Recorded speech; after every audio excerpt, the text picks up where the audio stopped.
El doctor Pablo Zamora es un científico de formación. El empresario Pablo Zamora es cofundador de The Knot Company, una de las startups biotecnológicas de mayor crecimiento en América Latina. Recientemente entró en la categoría unicornio por su valorización de 1.5 billones de dólares. Cada billón son 1.000 millones de dólares. Pablo cuenta con un gran recorrido de investigación asociada a los negocios, las patentes y la investigación de plantas y sus genomas. Ha sido responsable de levantar cerca de 150 millones de dólares en capital privado y ha participado en la creación de 3 compañías de base científica tecnológica. Actualmente se desempeña como board member, miembro de las juntas de empresas y centros tecnológicos en Chile, México y Estados Unidos. Doctor Pablo, nuevamente muy agradecido por haber aceptado nuestra invitación. Con toda confianza ya puedes compartir la pantalla. Colegas, por favor, las preguntas anótenlas en el chat y las haremos, las replicaremos al final de la presentación. Muchas gracias a todos. Perfecto, ¿pueden ver mi presentación ahí? Perfectamente. Sí, yo he tenido algunos problemas con Zoom debido a que a veces yo paso. ¿Pueden ver la segunda slide? Sí. Perfecto. Ya, bueno, primero que nada, agradecer a José Luis la invitación de compartir en el aniversario del CIATEG. Yo creo un poco la visión que tengo yo respecto a cómo desarrollar ciencia aplicada que termine impactando finalmente a los usuarios. Yo estoy también ligado al CTJ como profesor invitado, así que es interesante este ejercicio porque la última vez que presenté en CTJ o en CIATEG, yo fue en el año 2015, a inicio del 2016, y NOTCO en ese momento yo estaba vinculado en la Universidad de California y particularmente fue interesante porque presenté a NOTCO como ejercicio. José Luis se va a acordar, y hubo muy pocos faculty que fueron a esa presentación donde no lo tenía considerado hablar de NOTCO, pero que NOTCO en ese momento era una compañía muy incipiente, que todavía no tenía producto en el mercado, y lo que hice fue una presentación para tratar de abordar en ese momento, 5 años atrás, la lógica de cómo queríamos desarrollar la compañía. Y bueno, y hoy día hay un ciclo que en el fondo para mí con su TDJ de algún modo culmina, que es como contarle un poco lo que ocurrió en estos 5 años y los éxitos y desafíos que afrontamos desde la investigación científica a el desarrollo de productos y finalmente a expandirnos a mercados internacionales, etcétera, etcétera. Les quiero mostrar 3 experiencias con un 70% enfocado en NOTCO, lo que hicimos o lo que estamos haciendo en esta compañía, y 2 iniciativas que tienen que ver con cómo construimos de algún modo plataformas de innovación que permitan desafiar lo existente en los diferentes espacios y eventualmente robustecer desde el ámbito académico y desde el ámbito del mundo startup la formación de competencias que permitan desarrollar nuevos NOTCO, que es un poco mi objetivo ahora.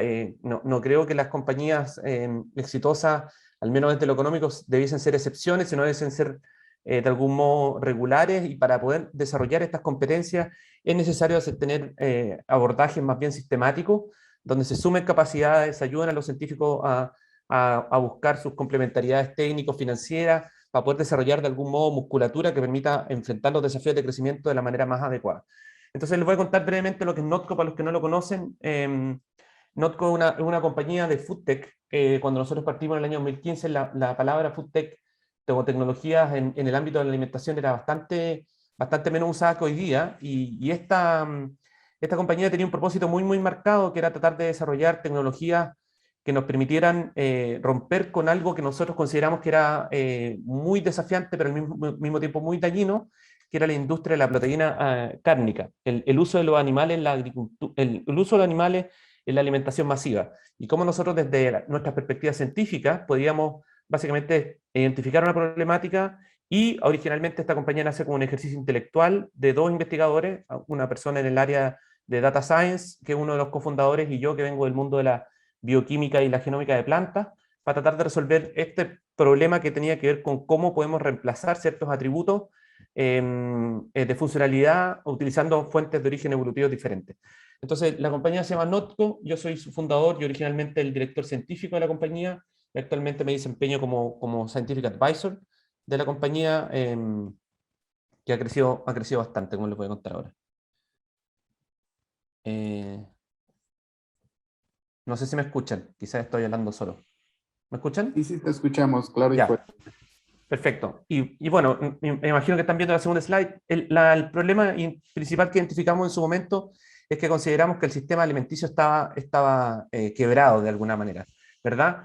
Si nosotros tuviéramos la posibilidad de ir a cualquier supermercado gigantesco, la decisión de cómo desarrollar una alimentación adecuada y de cómo identificar los productos que son más favorables para mi consumo se hace muy complejo. Las opciones que tienen los consumidores son muy, muy altas y en su momento había una falta de transparencia por parte del sistema alimenticio para poder determinar cuáles son las variables correctas al momento de escoger un alimento. Si uno agarra una lata de cualquier alimento, y ustedes son expertos también en la materia, se darán cuenta que gran parte de los ingredientes no son cercanos a los consumidores y al mismo tiempo hay muchos ingredientes que están puestos ahí no por el beneficio del consumidor, sino en beneficio de quien produce el alimento. Y hay una desconexión entre lo que la gente percibe la alimentación y lo que la gente realmente está consumiendo hoy día.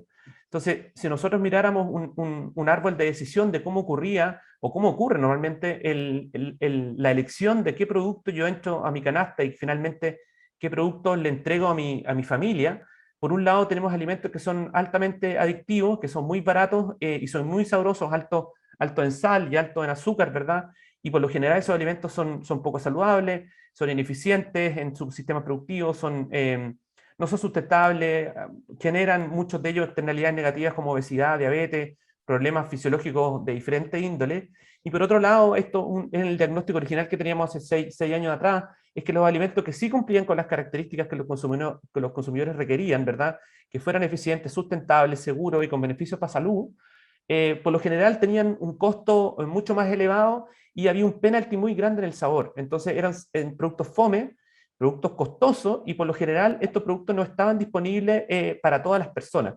Nosotros, esta compañía nace en Chile y nosotros hacíamos unos análisis con estadísticas de mientras más tiendas saludables había, era obviamente incurría la longitudinal desde los barrios más pobres, que en Chile están en los barrios más bajos, al barrio alto, que son los barrios más ricos, y si nosotros miramos el per cápita, la distribución de elementos saludables, obviamente se concentraba en los barrios de mayor poder adquisitivo. Entonces, uno tiene que pagar más y tenía que tener un costo transaccional muy importante en términos sensoriales. Y nosotros tratamos de originalmente definir este problema a través de desarrollar una solución que tratara de abordar ambos requerimientos de la manera más deliciosa y saludable, que era combinar alimentos que fueran ricos, combinar alimentos que fueran baratos y que al mismo tiempo no fueran negativos para la salud, que fueran saludables. Entonces, nosotros nos tomamos como propósito este guidelines, ¿verdad?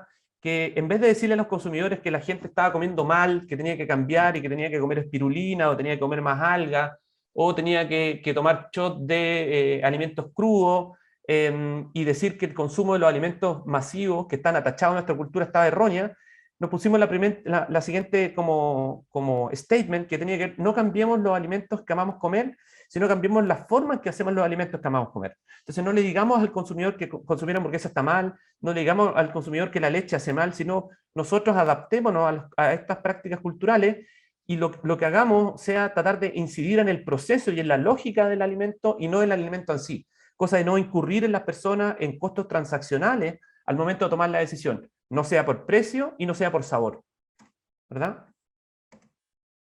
Un segundo. Acá hay como nosotros miramos esta lógica, esta es una lógica obviamente de una slide que no está preparada necesariamente para gente de alta experticia técnica, pero si nosotros diagramamos de algún modo la forma en la cual se producen los alimentos hoy día, alimentos de consumo masivo, tenemos agricultura, que es un proceso de producción ligada a la tierra, la original de la cultura, ¿verdad? La agricultura, que es eficiente energéticamente y que genera comida que eventualmente se la damos a un eslabón que son los animales que consumen alta energía, que generan emisión de gases de efecto invernadero, son responsables cerca del 20% de los gases del cambio climático asociado, ¿verdad? Que consumen mucha agua. Se habla de que un kilo de beef es capaz de consumir cerca de 35.000 litros de agua para poder producir ese kilo derivado de los granos de los animales, de las tierras, del transporte, de los fertilizantes y de la mantención del animal propiamente tal, que lo hace como un proceso bastante ineficiente y además los fundadores de la compañía teníamos una sensibilidad especial al tema de la explotación animal. Hoy día hay cerca de 10 veces más animales confinados que animales silvestres de la tierra y lo estamos destinando para hacer alimentos de consumo masivo, como son los derivados cárnicos, como la salchicha, el queso, el huevo, la leche, etcétera, etcétera. Entonces nosotros si esto lo miramos como una ecuación muy sencilla, ¿verdad? Había un peso específico en una parte de esta cadena, que son la proteína animal y los derivados, y nosotros nos propusimos tratar originalmente solamente como un ejercicio netamente intelectual, tratar de decir, somos capaces nosotros de entender de una forma tal que las propiedades de algún modo físico-químicas, funcionales y nutrimentales derivados del origen de la alimentación, que es la agricultura, es capaz de replicar procesos que emulen de algún modo estos productos de consumo masivo sin utilizar los animales en el proceso. Y ahí nosotros pusimos un rollo que se llamaba como quitar al animal de la ecuación, ¿verdad? Disculpen, me fui para el otro lado. Entonces, para eso desarrollamos un sistema de inteligente, este es nuestro call, nuestro cerebro, y fuimos desarrollando diferentes estrategias, y la estrategia tenía que ver principalmente con el uso de metadata experimental y teórica, con el fin de desarrollar algún grado de reconstrucción de atributos funcionales de alimentos de consumo masivo, ¿verdad? Esto es un ejercicio, obviamente, para la gente que entiende química orgánica, no se ofenda con este slide, es simplemente ilustrativa, que si nosotros agarramos una leche, por ejemplo, y se la pasamos a un científico que es agnóstico al origen de la leche y al origen evolutivo, la leche se puede básicamente describir por diferentes atributos, ¿verdad? Atributos moleculares, diversidad molecular, small molecules, macromoléculas, diferentes comportamientos de las macromoléculas, pH, variables físico-químicas, variables también nutricionales, tantas calorías, tantas grasas, no sé qué, y nosotros podemos agarrar y cualquier matriz alimenticia y cualquier matriz básicamente biológica, la podríamos decomponer en una serie de atributos que podríamos medir, ¿verdad? Y posteriormente nosotros decíamos, bueno, ¿cuáles son esas combinatorias y eventualmente cuál es el resultado de la interacción de estas moléculas que permiten tener un líquido que sea blanco, que sea de tal densidad óptica, que tenga tal pH, que se comporte de tal manera que flocule o precipite estas proteínas a tal pH, etcétera, etcétera, etcétera. Y nosotros desarrollamos modelos que nos permitían básicamente buscar estos mismos tipos de atributos, pero en una fuente restringida, en un universo finito de datos que tenía que ver con el uso de las plantas y animales. Existen muchos esfuerzos en metabolómica que están descritos en base. Nosotros desarrollamos una plataforma analítica muy robusta para poder obtener metadata de interés para en la alimentación de los sistemas de inteligencia de máquina, y lo que hicimos finalmente fue desarrollar básicamente un modelo de inteligencia artificial que lo que hacía era buscar en este universo finito de datos con estos vectores, estos descriptores de moleculares, nutricionales, sensoriales, y tratar de reconstituir a partir de esta data una combinatoria de plantas que nos permitiera emular un alimento de consumo masivo de origen animal.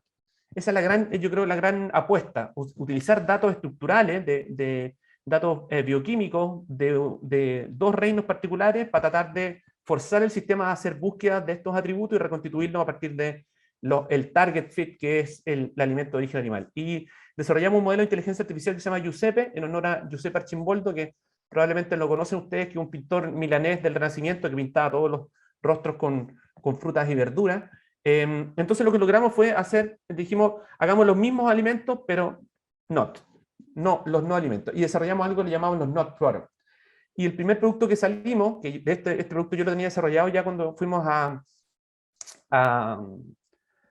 al CIATEG en su momento, fue un producto que en Chile fue muy reconocido, que se llama la Not Mayo. Es mayo, pero no es, porque en realidad se comporta como mayo, huele como mayo, pero no es mayo. Y una mayo en base a planta. Y esta mayonesa en base a planta tenía que ver básicamente con qué combinatoria de planta requeríamos para poder desarrollar una emulsión que fuera estable, que tuviera las mismas propiedades sensoriales y que la gente básicamente al consumirla no describiera el origen, sino se quedara con los atributos positivos del producto.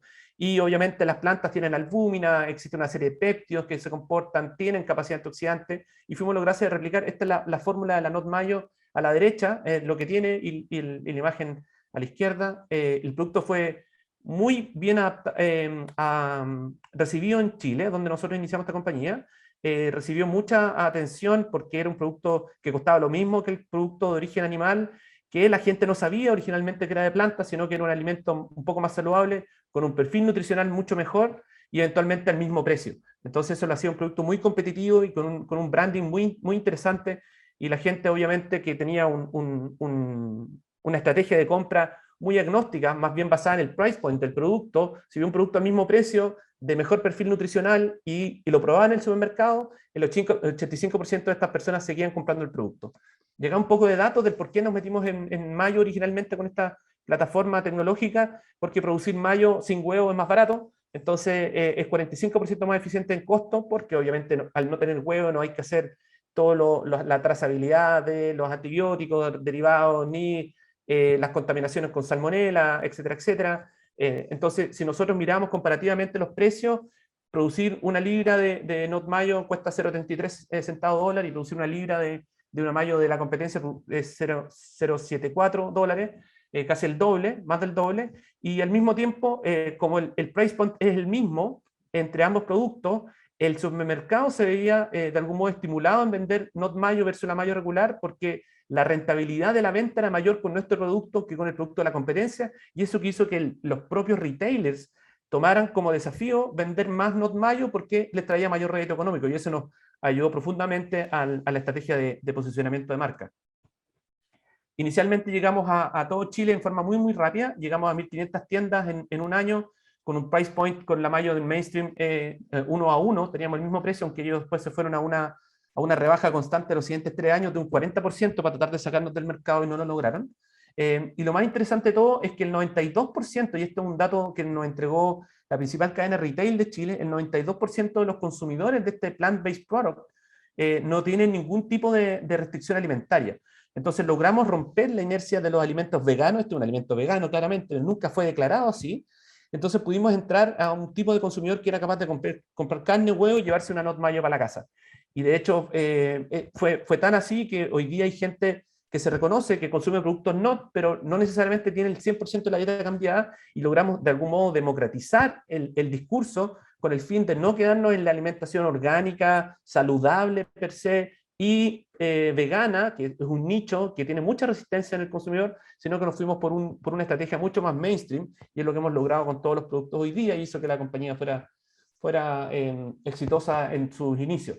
Entonces desarrollamos estas campañas, ¿verdad? Esto es como la estrategia de marketing, que teníamos en gran parte de Chile tapado en esto en su momento. Acá teníamos una gallina con una mayo en un completo, un hot dog, y acá decíamos es lo mismo, pero no. La misma imagen, pero básicamente sin el huevo. Y si fuimos capaces de replicar el huevo y todo lo que y desarrollamos en el laboratorio de scrambled eggs, o sea, huevo revuelto, hicimos una serie de otras derivadas de bakery, de panadería, con sustitutos del huevo. También nos metimos al mundo de la leche. Originalmente éramos reconocidos como una empresa de salsa, pero sabíamos que teníamos una herramienta precompetitiva que nos permitía llegar mucho más allá, y desarrollamos una leche, que esta es la Not Milk, es la misma leche, pero no. Entonces dijimos, le sacamos la vaca a la leche. Y fue muy bullado, porque aquí la industria lechera se enojó mucho con nosotros, nos demandaron por el uso por meternos en la góndola del supermercado de las leches. No nos fuimos a las leches vegetales, nos fuimos a las leches de vaca, y pusimos una vaca tachada, y eso generó mucho ruido, y ese ruido nos trajo mucho beneficio porque la gente se puso al lado de nosotros. Y aparte en Chile estaba prohibido el uso de la palabra leche para las leches vegetales, y nosotros le pusimos la palabra milk. Decía que tenía que ser, en el caso de la mayonesa igual, no podía poner la palabra mayonesa si no tenía huevo, y nosotros le pusimos mayo, y además la regulación nos dice que no podíamos poner, teníamos que ser explícitos en que no era el producto de origen animal, y le pusimos not. Entonces, acá, si ustedes ven el packaging, en ninguna parte dice leche, dice milk en inglés, que son distintas letras, y además nosotros hacemos el claim de que no era, y no ocupamos ese nicho en la regulación, y nos pudimos meter en la mayonesa de huevo, en las leches de vaca, y en los helados de leche, y en las carnes de carne. En las carnes, entonces, entendimos muy bien cómo funciona el proceso, y esta doble negación, ¿verdad? Que no es de origen animal, y además de claro que no es, quedó absolutamente fuera, y terminamos con los abogados y con el Senado metido dentro de nuestra compañía, tratando de ver cómo nos regulaban. Y mientras nos regulaban, crecíamos. Entonces tuvimos lo mismo, es leche, pero no...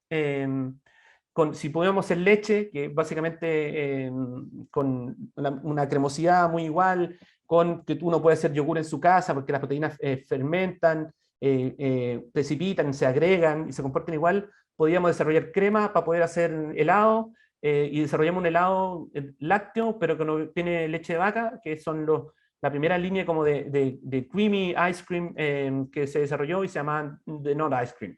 Y era transparente, muy bonito el packaging para que la gente viera, y después se hizo mucho testeo adentro y nada, el helado también fue un hit en el verano cuando salió, y ahora hay helados de paleta, helados pintas, etcétera, etcétera.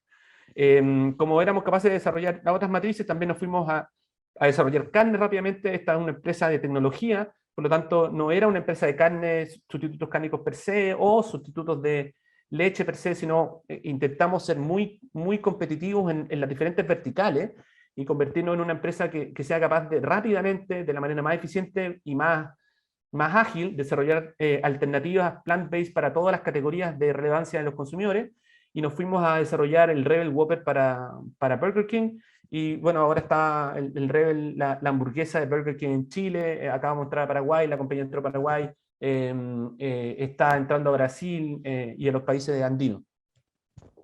Para poder hacer esto, obviamente tenemos que tener un mensaje súper claro y un branding de mucho impacto. La compañía fue pensada originalmente para ser una compañía bien, de algún modo, reconocida, y reconocida no solamente por los productos y por la misión que tenía, que era tratar de sacar el animal de la ecuación, sino además con un looking, con una visión y un reconocimiento de marca potente que nos diferenciara del resto de la competencia, ya sea plant-based o ya sea mainstream. Y fuimos con una propuesta muy, muy creo, creativa en su momento, que permitió que la gente reconociera de antes los productos y entendiera la lógica de la compañía, cosa que los consumidores entendían mejor la lógica de la compañía que el propio retail. Al retail no le cabía en la cabeza que una empresa de salsa decidiera sacar leche y no le metiéramos primero a ketchup y a mostaza que meternos a leche de vaca, a sustituto de leche de vaca y a carne. Y cuando sacamos la leche no entendían por qué sacábamos hamburguesa y no sacábamos yogur, queso, etcétera, etcétera. Entonces, esta especie para algunas personas, la marca, no, decir negación era muy malo. De hecho, yo cuando partí esta compañía conceptualmente, tuve una conversación con quien fue la gerente de marketing de PepsiCo por 15 años en Estados Unidos.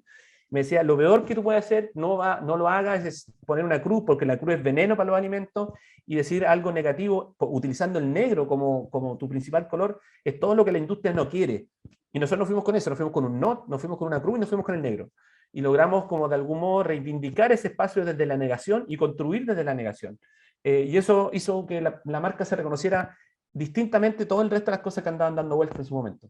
Ahora hay muchas más compañías como esta y parece no ser tan atractivo, pero cuando nosotros partimos en el año, estas campañas las armamos en el 2016, eran muy, muy disruptivas. Obviamente, para poder tener un posicionamiento de marca, no solamente había que ser cool, sino que había que tener las ganas de querer tener endorsement en diferentes espacios. Entonces nos convertimos en el principal productor de la mayo para Google, ¿no?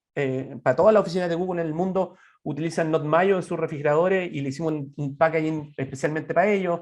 Tenemos muchas alianzas fuimos los primeros plant-based en entrar a Business Latam, a compañías, a restaurantes, alianzas con Starbucks, alianzas con diferentes otras entidades que empezaron a introducir los alimentos NotCo dentro de sus propios procesos.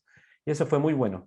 Tuvimos un PR súper bien desarrollado, muy orgánico, y desarrollado básicamente porque la iniciativa era tan novedosa que llamó la atención inmediatamente del mundo entero. Fuimos abordados por Al Jazeera, no hice un microdocumental, tuvimos el Times en Chile varias veces, Business Insider, CNN, y acá hay un par de statements de cómo nosotros estábamos en esos años tratando de cambiar el juego de la alimentación, y eventualmente con una muy buena prospección de convertirnos en un player importante a nivel mundial, y yo creo que hoy día lo estamos logrando así. Esto obviamente no es gratuito. Las personas que fundamos esta compañía tenemos perfiles bien complementarios, bien específicos. Somos 3 fundadores. Yo soy bioquímico, tengo un PhD en biotecnología, y los últimos años antes de armar NotCo estuve trabajando en la Universidad de California, y en Mars, en esta compañía de alimentos como Senior Scientist, tenía una muy buena idea respecto a todo como la protección de los resultados, la generación de investigación aplicada a productos, y venía con un envío muy grande respecto a cómo desarrollar tecnologías para consumo masivo, pero yo nunca había tenido una startup, esta fue la primera que creé y ese año que generé 3 compañías.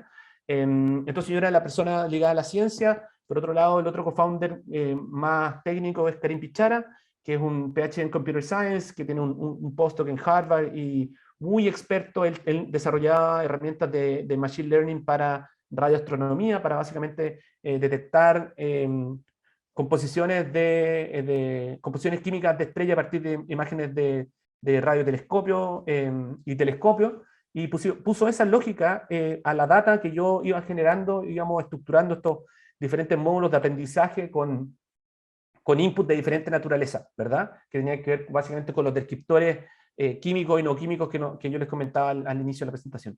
Y la tercera persona, que el otro cofundador es Matías Mushnik, que básicamente tiene la visión comercial, es más joven que nosotros, y tenía la visión de convertir esta empresa en una empresa de mucho renombre por su estrategia y su visión de marketing, muy hábil en la parte comercial y muy hábil en la parte de marketing. Entonces teníamos una pata científica, una pata tecnológica y una pata comercial desde la fundación de la compañía, y eso hizo que todas las cosas fluyeran bastante más rápido. Esto es lo último que ocurrió. Esta imagen de la derecha me causa mucha risa, porque esa foto nunca ocurrió así, obviamente. La compañía acaba de levantar 235 millones y se convirtió en unicornio hace un mes atrás aproximadamente. Tiene una valorización de 1.5 billones de dólares, y invirtieron en la última ronda gente bien conocida. Nosotros nos hicimos conocidos en su momento porque Jeff Bezos, el fundador de Amazon, nos invirtió en la ronda B, y ahora entró Roger Federer y James Hamilton de la Fórmula 1, y uno de los músicos de los Roots. Obviamente llegar acá no fue gratuito, tuvieron diferentes procesos, y acá, esta slide la preparé ahora justo antes de entrar, porque para poder llegar a tener esta valorización, ¿verdad? La compañía parte a través de diferentes rondas de financiamiento. Partimos nuestra serie A con 3 millones de dólares de un fondo latinoamericano. Después entramos a serie B, donde entra Jeff Bezos y Craftory, que es un fondo de brand building de Londres. Después hubo una siguiente serie el año pasado de 85 millones, y ahora con el anuncio de la serie D, es la compañía en Chile que ha levantado más plata, y obviamente la compañía tecnológica de mayor valorización desde el mundo de la foodtech, por lejos. Y esto permitió levantar cerca de 353 millones de dólares para la operación. Hoy día la compañía está en gran parte de Latinoamérica, tiene su oficina central en Nueva York, laboratorio en San Francisco, Santiago, Sao Paulo, Buenos Aires, se está expandiendo en el mercado asiático y europeo. Entonces esta compañía no tiene ni un límite, va a seguir creciendo probablemente. Y si quieren saber más de Notco, yo creo que hay una muy buena forma de resumir ya como quizá un poco más la lógica y el beautiness del proceso. Robert Downey Jr. hizo una serie para YouTube que se llama The Age of AI, y ustedes, si van al capítulo 7, hay un documental donde Robert Downey Jr. Fue con un grupo grande de documentalistas a pasar 2-3 días en Notco, no solamente para entrevistarnos, sino además nos desafiaron, nos pusieron como meta que en esos 2 días desarrolláramos un alimento nuevo, nos pidieron hacer atún, y nosotros nunca habíamos pensado en la vida hacer atún, y con la cámara enfrente trabajaron con Giuseppe, empezamos en el laboratorio a armar como kimchi, y hicimos unos descubrimientos muy interesantes ahí, y la historia de la compañía, creo, hasta ese momento se resume muy bien en el capítulo 7 de la serie Age of AI. Entonces eso es como lo quería contar de Notco.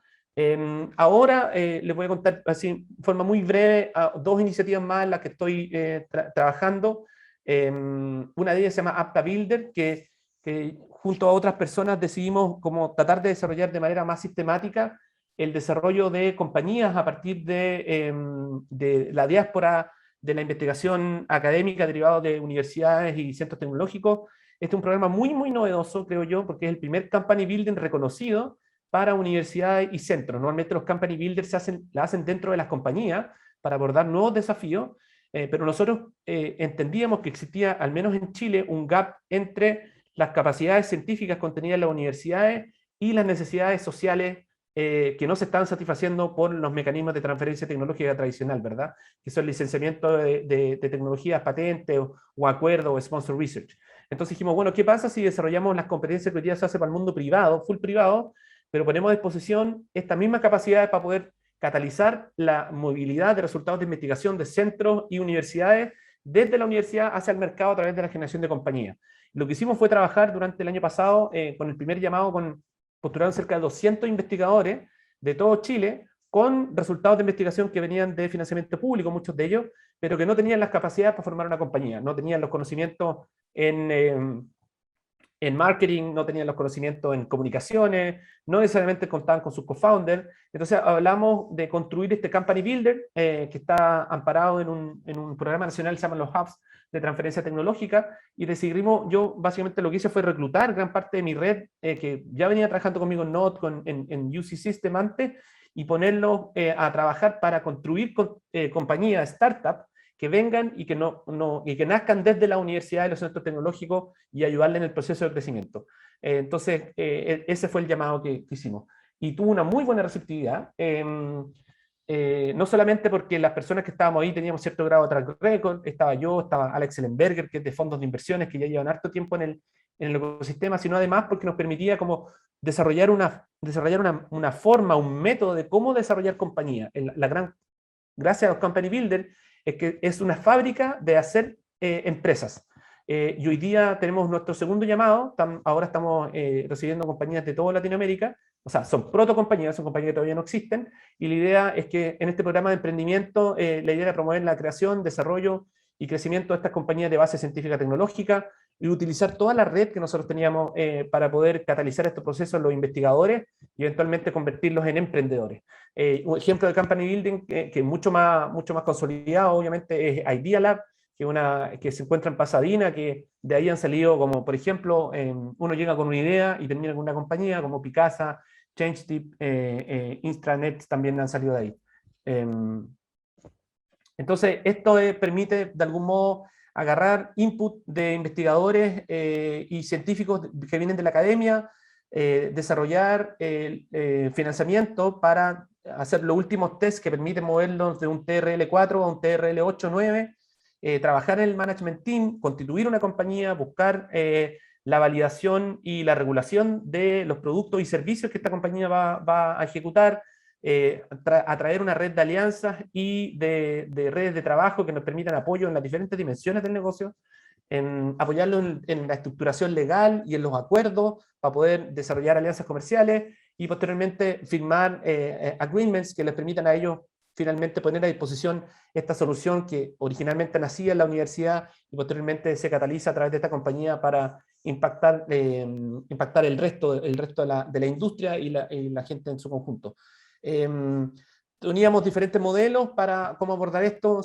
Hay compañías que entraron al modelo B2B, compañías que prestan servicios a otras industrias, modelos a consumidores, y también, que para nosotros en Chile es muy importante, el B2G, que es como desarrollo de competencias para que sean absorbidas netamente por el gobierno. Prácticas, mejoramiento, optimizaciones de procesos, etcétera, etcétera. Y ahí cada una tiene sus diferentes bemoles, ¿verdad? Y diferentes volúmenes de input. Esto logramos de algún modo reclutar un grupo muy interesante. En esta lámina está, por ejemplo, gente ligada al mundo de la minería, muy importante, y de la transferencia tecnológica, emprendedores, periodistas científicos, inversionistas, abogados, gente experta en economía circular, gente en Estados Unidos que permitía que estas compañías se catalizaran. Y la gracia es que nosotros no solamente permitíamos la generación de la compañía y sus competencias, sino además se entregaron cerca de $600.000, como $500.000 de financiamiento para la operación inicial de estas compañías, y además por el tipo de colaboraciones que se establecieron, los científicos de esta compañía podían volver ahora a los laboratorios de 17 universidades y acceder a más de 3.000 científicos para poder desarrollar los últimos esfuerzos tecnológicos y científicos para poder terminar los productos y los servicios. Eso fue el año pasado. Este año la convocatoria parte el 2 de septiembre, tenemos el lanzamiento en la próxima semana, y es muy interesante porque nadie está abordando el espacio de generar compañía directamente desde la universidad y los centros tecnológicos. Y lo último que les quiero contar es una aceleradora que estoy trabajando, que soy director y que creo que también le puede hacer mucho sentido al equipo del CIATEC, que se llama Ganesha Lab. Ganesha Lab es una compañía que lo que intenta hacer un scale-up para biotecnología principalmente. Entonces lo que queremos hacer es convertir la ciencia into good business. Para eso también hay un equipo estructurado que permite, ahora no en la etapa pre-company, no en la etapa de que yo tengo conceptualmente resultados de investigación sustentado por IP y quiero constituir mi compañía, sino acá agarramos compañías en etapas tempranas ya constituidas y desarrollamos una serie de competencias y permitimos que se instalen en polos de desarrollo económico importantes. Ganesha Lab está constituida por gente súper connotada a nivel latinoamericano y estamos ya este su 5º año de funcionamiento. Yo entré solamente este año, pero queremos abordar compañías early stage con financiamiento desde México hacia abajo. Es full LATAM hacia global.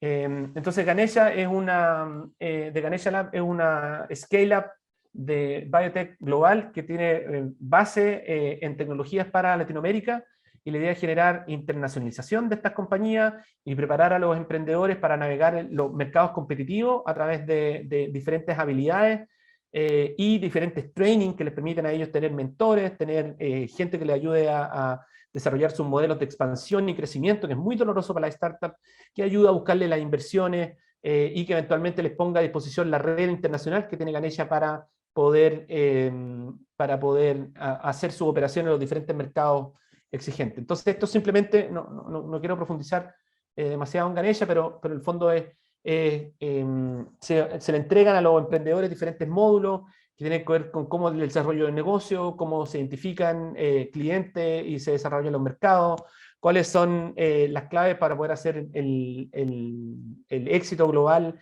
y escalado, cómo hacer el levantamiento de capital y cómo acceder efectivamente a un regional cap que sea adecuado, cómo se estructura la compañía, cómo se modifican sus escrituras para poder desarrollar básicamente una compañía que permita crecimiento, y eventualmente ellos terminan en Miami o en MIT, dependiendo en Boston tenemos un hub, tenemos otro hub en California para que las compañías lleguen y inicien sus operaciones en el mercado estadounidense. Entonces la idea es como preparar a la compañía para poder pegarse el salto de ser internacional y desarrollar su plan de crecimiento en mercados más exigentes, y para eso estas compañías entran a este proceso de aceleración, se pasan todos estos conceptos muy tailor-made. Hay gente muy destacada acá, está el CEO de esta compañía, Marcus Schroeder, que fue el gerente para Latinoamérica de Thermo Fisher, está inversionistas ángeles, venture capital, y obviamente se genera un ecosistema que permite que estas compañías no solamente desarrollen estas habilidades, sino que también abran su scope, su alcance para los diferentes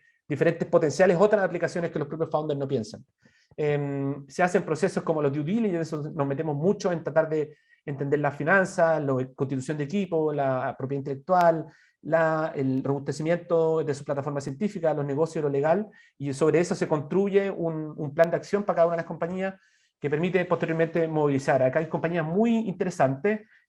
Hoy día, para este batch que ya acaba de terminar, se seleccionaron 8 compañías de 7 países, si no me equivoco. Desde México no hubo ninguna este año, pero son compañías que utilizan el mercado chileno como un pilot market, y posteriormente se les prepara para irse a un proceso de aceleración como IndieBio, Nueva York, San Francisco, Y Combinator, 500 Startups, y eventualmente con esas nuevas habilidades poder reclutar su equipo de advisory en Estados Unidos, sus co-founders eventualmente en Estados Unidos, y desarrollar operaciones. Entonces, lo que hace esta aceleradora de Ganesha Lab es prepararlos para eventualmente su proceso de escala global. Y creo que esa es la última slide, si no me equivoco. Eso, José Luis, eso les quería compartir. En el fondo creo que los científicos tenemos oportunidades y capacidades intelectuales para poder resolver una serie de problemáticas, y para eso no solamente tenemos que tener buenas ideas, sino al mismo tiempo tenemos que tener los equipos adecuados y las competencias necesarias para poder identificar dónde están nuestras debilidades y eventualmente tener gente que te acompañe en ese proceso para hacer las disrupciones en el mercado con tu tecnología competitiva y altamente escalable. Así que eso les quería compartir. Muy bien, Pablo. Y eso es lo último. Estos son los partners de Ganesha, iMore, MIT, Thermo Fisher, Life Science Nation, Johnson Johnson. Entonces, tenemos, se me olvidó mencionar que en esas tecnologías que entran, en esas compañías, tenemos gente de los mainstream corporates que miran las tecnologías y eventualmente pueden adquirir servicios o comprarse esas compañías. Entonces, lo que intentamos estimular también es lo que le llamamos el corporate venture, que son corporaciones que invierten en startups para finalmente adquirirlas.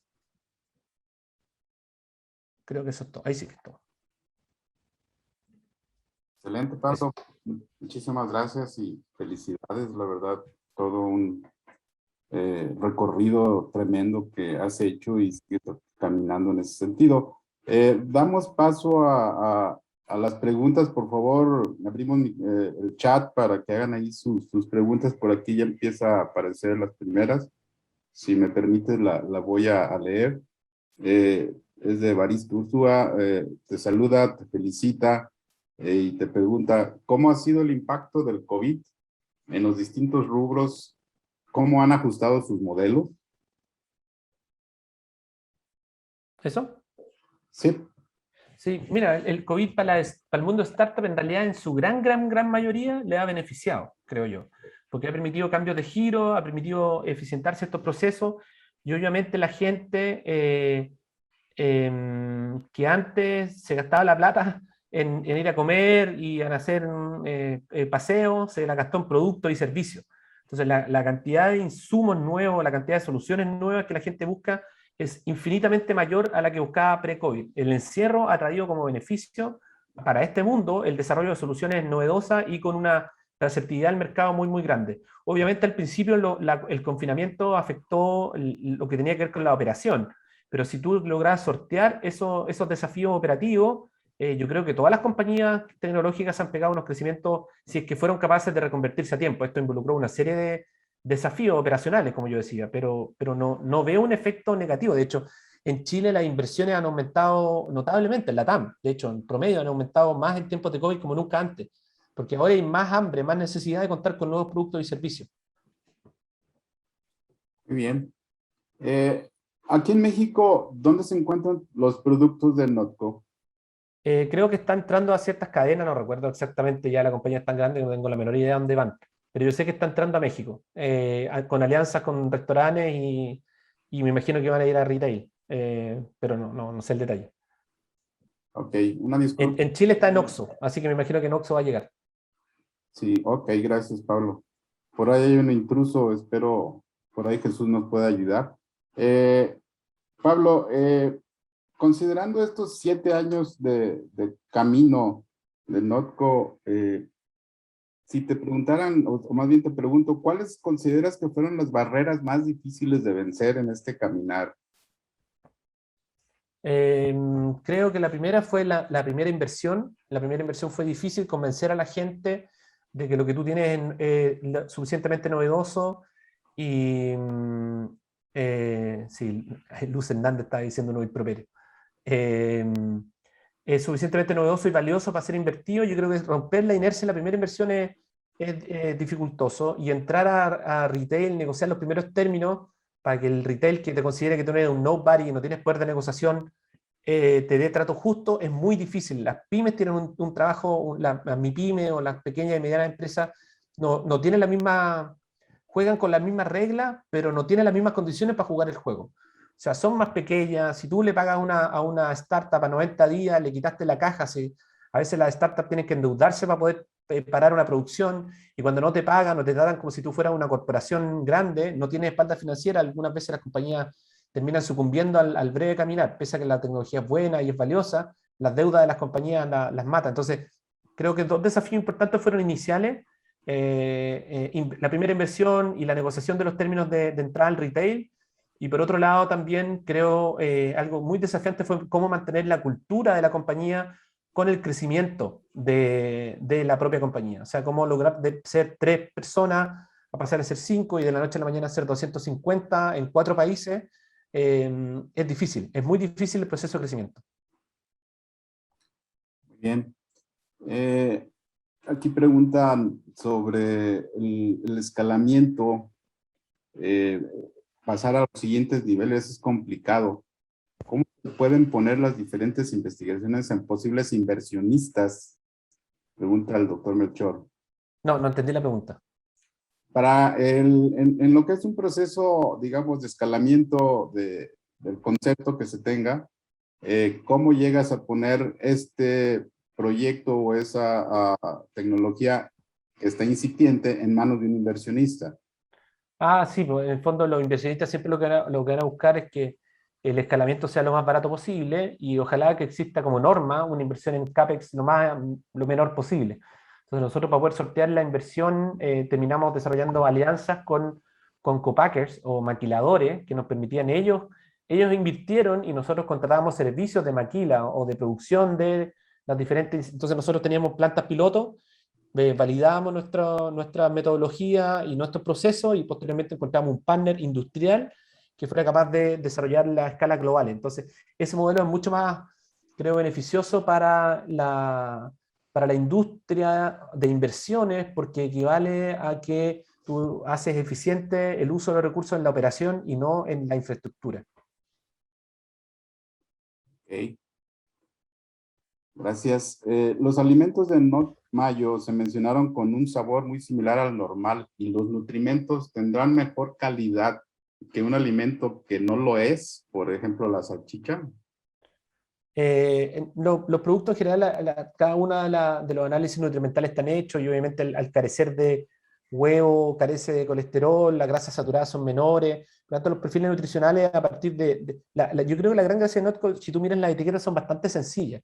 En el caso de la mayo, semillas de mostaza, garbanzo, pimienta, limón, entonces son cosas que los consumidores reconocen y además que nosotros tenemos diferentes plataformas analíticas que te permiten hacer los comparativos. En general, en términos macronutricionales son mejor y además la compañía inicialmente desarrollaba los procesos de extracción de las biomoléculas a partir de los ingredientes naturales. Entonces no se utilizan almidones purificados ni modificados, sino utilizaban semillas y eso trae también una diversidad de micronutrientes bastante interesante. Pero no es lo que se fija el regulador se fija en lo macro, ¿verdad? Y en lo macro siempre la compañía tiene mejor performance que el de origen animal. ¿Para qué decir en la hamburguesa? La hamburguesa, porcentaje de grasas saturadas son mucho menores, índices calóricos menores, como 70% menos de sodio. Entonces sí, o sea, comparativamente una mejor alternativa pero hay que reconocer que son alimentos de consumo masivo y por más que la mayonesa sea plant-based, tampoco es bueno que te comáis 2 kilos de mayonesa al día por el hecho de que venga de planta. ¿Te fijáis? Porque igual es una emulsión y la emulsión es aceite estabilizado. Entonces hay que tener reparos también con cómo tú reemplazas, pero no por el hecho de ser plant-based va a ser bueno para la salud per se. Eso yo lo reconozco. Muy bien. Pablo, pues muchísimas gracias por tu atención, por tu apoyo, por tu presentación.